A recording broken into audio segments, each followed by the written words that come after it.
Square Enix, I've got a bone to pick with you. While it may not be clear looking at the content on my channel and the game series that I have covered, I am actually a massive Final Fantasy fan. Eventually, I do plan on going back and reviewing all games in the series, or going over them one by one in a retrospective format. I'm not sure which one I want to do yet. It has been in the works for quite some time, and it's one of the last things that I wanted to do before I ended up eventually just quitting YouTube entirely back in 2020 for various reasons that I have already explained. So, I have done one review of Final Fantasy, and that is, of course, of my favorite game, Final Fantasy X. Still my favorite game all these years later. The review in question was my first ever classic review, and it's a little cringeworthy. I was in college at the time, I had just played the game once, and it's not exactly my best review as far as getting my points across. I was very crass and crude in the way that I described things, and I was going off of a script as well. It was one of the first reviews that I actually did that with. So, all that said, Final Fantasy XVI. I have not gotten that far in Final Fantasy XVI. I know the game came out back in June or July. I don't even remember what month. I picked it up in July, a little bit after I picked up Diablo 4 digitally for my wife. She's been playing that. I was playing it too a little bit, but I wanted to get something for myself. So I thought, what better game than Final Fantasy XVI? I absolutely loved Final Fantasy XV.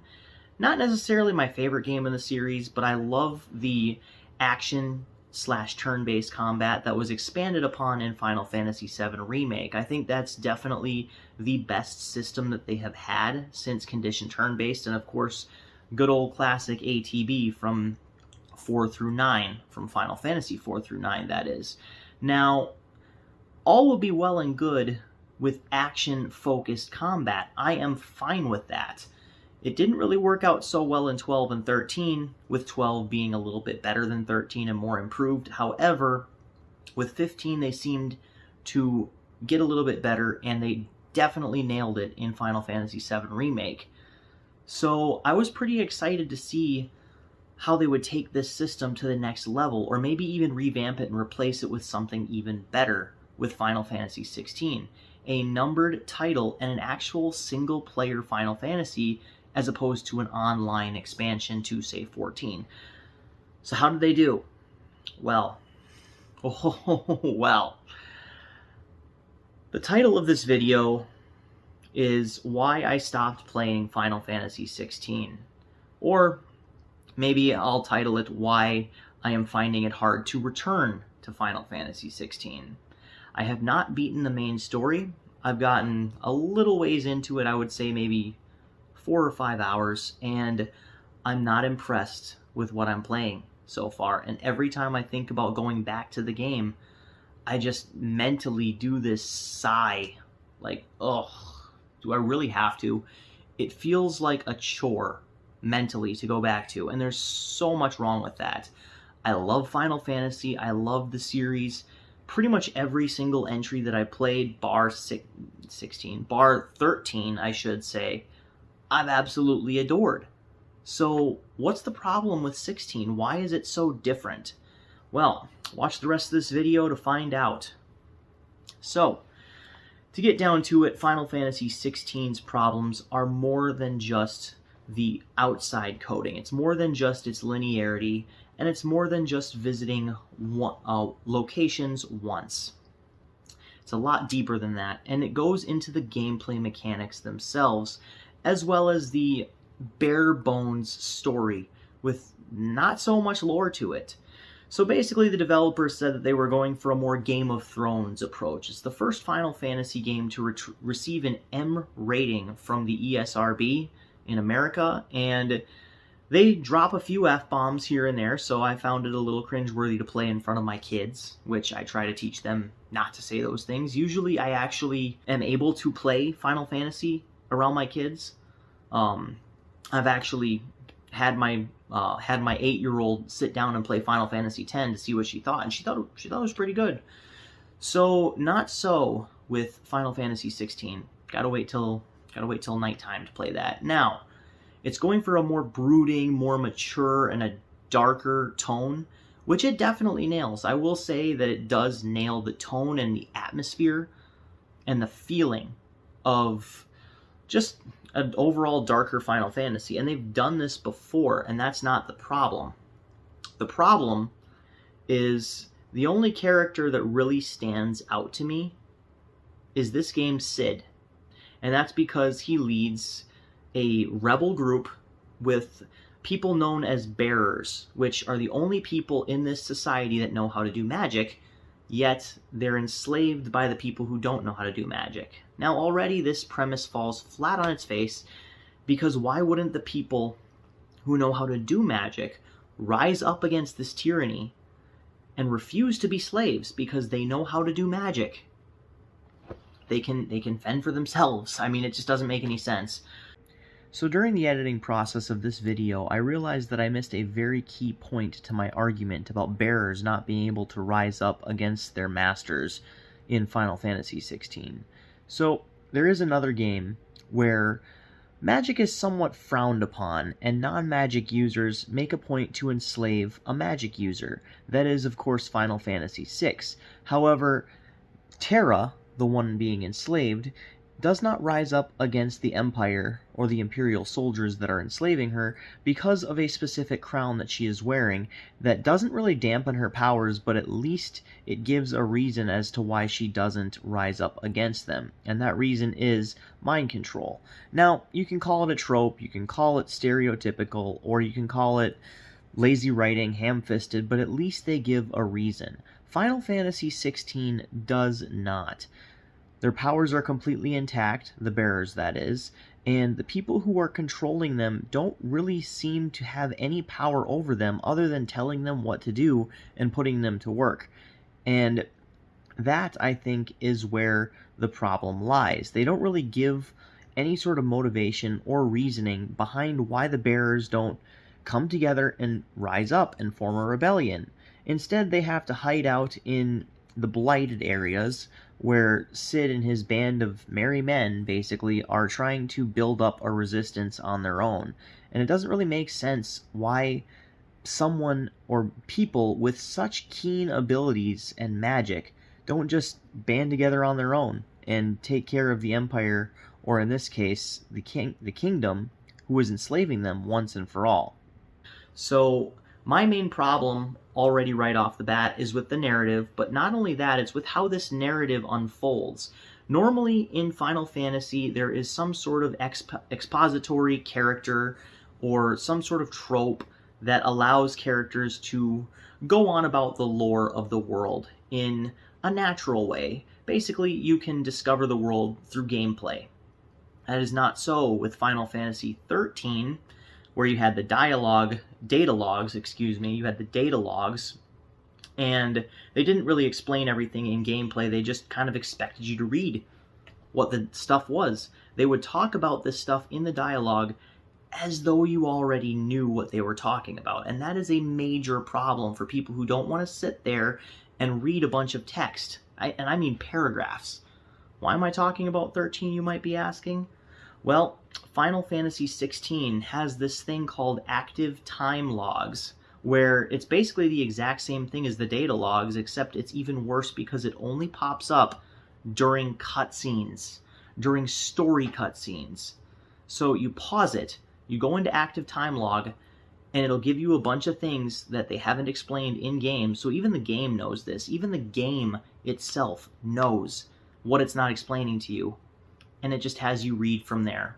So basically, it's already slapping you across the face and telling you that you don't get to learn about the world through an immersive storytelling fashion. You just have to sit there and read text. Thanks. You know what? I got this book right here. Tom Clancy's Flashpoint. And if I wanted to read something good, that's what I would read. I already have stuff I'm reading. I don't need any more. This is a video game I'm playing, and I want to be immersed in its story. Through the gameplay. Through the cutscenes. And not sitting there reading text. Now, I know with RPGs, especially JRPGs, there's a lot of reading involved with statistics and weapons and item descriptions, armor descriptions, accessories, and the like, but Final Fantasy XVI does not have hardly any of that. Potions are automated, you get 4 of them, and they replenish like charges somehow. So they're not a physical item you can collect 99 of anymore. And there's not really much else. I mean, I guess you can get Phoenix Downs, but there's no status conditions in Final Fantasy XVI, and this is especially prevalent during a single fight in the beginning of the game where you face off against one of the most feared monsters in all of Final Fantasy history, known as the Malboro. Now, why is the Malboro so dangerous, you might be asking? Well, let me tell you, the Malboro has a staggering amount of HP, which hasn't changed, so I'll give the game that. The game pits you against a Malboro. Final Fantasy XVI pits you against a Malboro with one immense difference.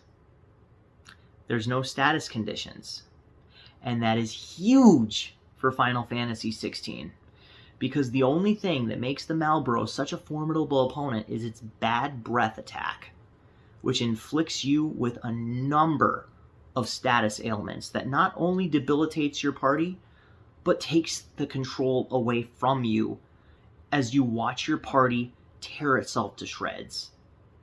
And it's as brutal as it sounds. You gotta sit there and watch your party attack each other, go berserk, and be confused until they kill each other. So basically what you do to plan for this is of protection. You set up immunities, if you can, through armor, through stats, through junctioning in the case of Final Fantasy VIII, or you can also attach first strike or initiative so that you have the chance to attack first, or run, I suppose, if you can get first strike. If you don't have first strike, the Malboro always attacks first, and it usually always attacks with bad breath. Now, Final Fantasy XVI, once again, doesn't have status conditions. So bad breath is essentially neutered. There is no point, there is no fear, there is nothing stopping you from hacking through this monster through its bad breath. And Clive, the main character, he'll just go, he'll cough a little bit, but then he'll be okay. As you continue hacking away at this Malboro, or Morbol as they call it.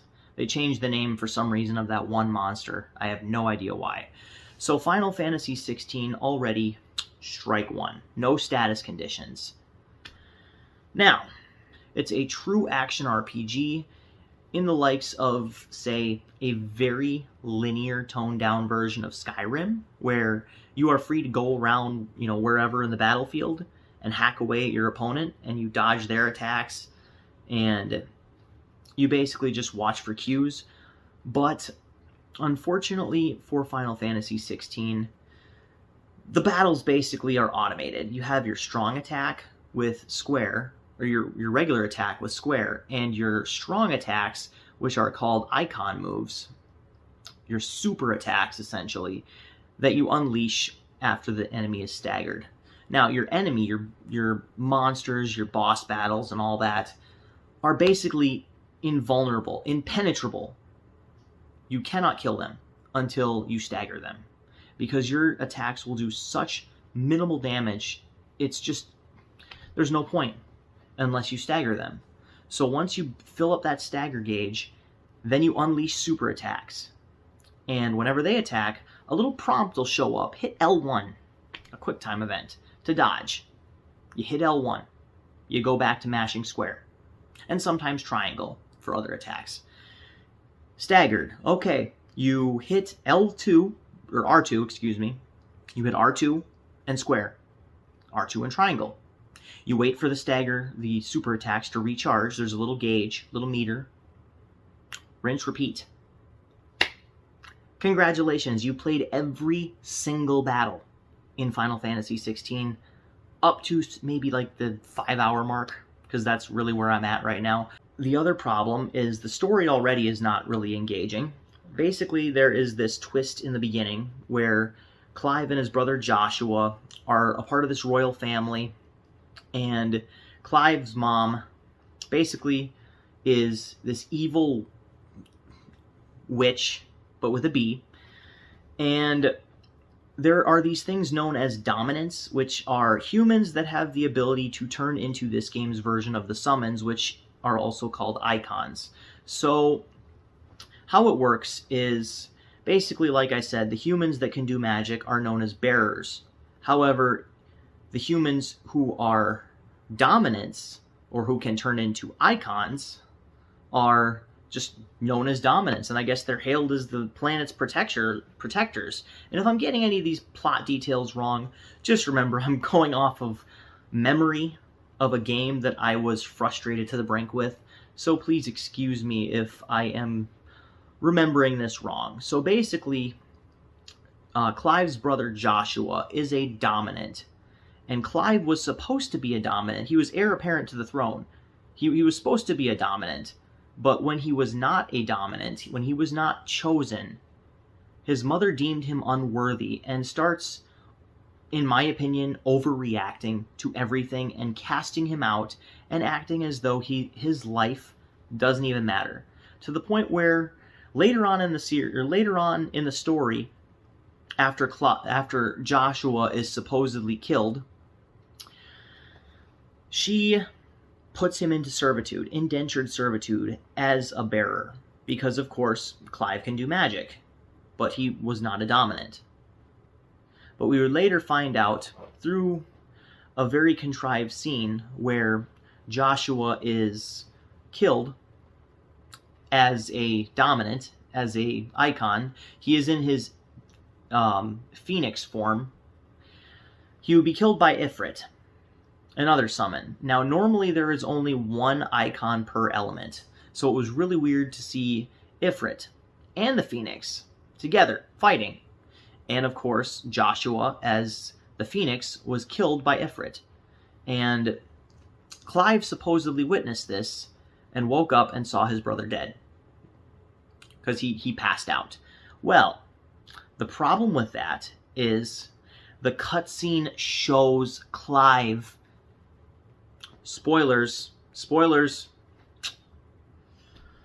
Go to this timestamp if you don't want me to spoil it for you. The cutscene shows Clive turning into Ifrit all along. So why is the game trying to string us along and act as though he shouldn't know this? He spends half the time looking for the other dominant of fire so that he can confront him about killing his brother and thus get revenge or something like that. But it was Clive all along. If they wanted that to be a twist for the viewer, why did they show Clive turning into Ifrit in the first place and passing out? It makes no sense. Now, back to the battle system. As I said, it's pretty much completely on rails. I feel like I am playing like an on-rails shooter, like one of those light gun shooters where you just shoot at the enemy and the game just kind of takes you wherever it wants to take you, because this game is essentially played in a straight line, where the combat is completely automated. It just feels like a just weaker version of Devil May Cry. And that's not a knock against Devil May Cry. I like Devil May Cry, but this is basically an RPG in name only, and I don't even know if it can be considered that. Because if we consider Final Fantasy XVI an RPG, then we need to change the definition of RPG and throw the old one out. Because there's really nothing RPG-ish here. Accessories only exist to provide the player with an easy mode. You know, slow time, give prompts, and stuff like that. And I can't even think about the last time I changed weapons. I don't even know if there's really even a difference. And now I've only played the first 5-6 hours of this game, so I can't really say much about it past that point, but come on. I mean, it's just a little ridiculous when it comes down to it. Now, I've tried voicing my opinion about this game on various social media websites, Facebook, Reddit, that sort of thing, I've been shouted down every single time. And I thought I was pretty reasonable. I even tried to sing the game's praises for the things it does right, like the cinematics, the tone, the setting in general, with a blighted land. And like I said, Cid is an interesting character. I do like Cid. And I would like to find out more about why Clive's mom is as evil as she is. So I will look forward to that when I actually get back to playing the game, but it's just, every time I think about playing the game, it's a frustrating nightmare. You know, I'm playing stuff I actually enjoy right now, and I just don't want to go back to it right now. But eventually, I will have to, if I'm going to cover the entire Final Fantasy series on this channel. However, there are some interesting things that go along with Final Fantasy XVI, and I conveyed my opinion in the most nuanced way possible and the most unbiased and objective way possible. I don't like the game, but I want to finish it to at least, you know, basically validate, I guess, my own thoughts to myself and find out if I'm actually missing anything in the end, or if my opinion is unfounded. You know, basically, I wanted to like this game. I want to prove myself wrong, and I want to say that my $70 here was well spent. So there is that, but I still got shouted down by the masses, and I told I was wrong. I was told I was a fake fan. I only want turn-based combat. 15 was worse, and it's just, this toxic positivity is ridiculous. When you're just talking about a video game and your opinion on it, you should be able to have a positive or negative opinion when it comes to a video game. And I feel like Final Fantasy XVI is one of the most divisive video games out there right now. This side of Hogwarts Legacy. And Starfield now. I mean, so it's just kind of become a hot mess when it comes to video game discourse. But that's a whole other topic for another video. So there is that. And basically Final Fantasy XVI, for me, is just the beginning of a trend that I don't want to see. It's basically hearkening back to the days of Final Fantasy XIII, but it does have some really cool and interesting things about it, I guess, with its tone, but that's really the only thing that I'm seeing. I am extremely disappointed in the game, and I just wanted to see if anyone else has that same opinion, same experience with it, I suppose. So that's pretty much all I have at this point. Of course, the algorithm on YouTube wants me to tell you to like and subscribe if you enjoy what you see and what you hear from me. I will be doing more reviews in the future, as well as some retrospects and topic videos like this. So, thank you so much for watching. This is Midnight Strike 3625. Keep calm and rock on.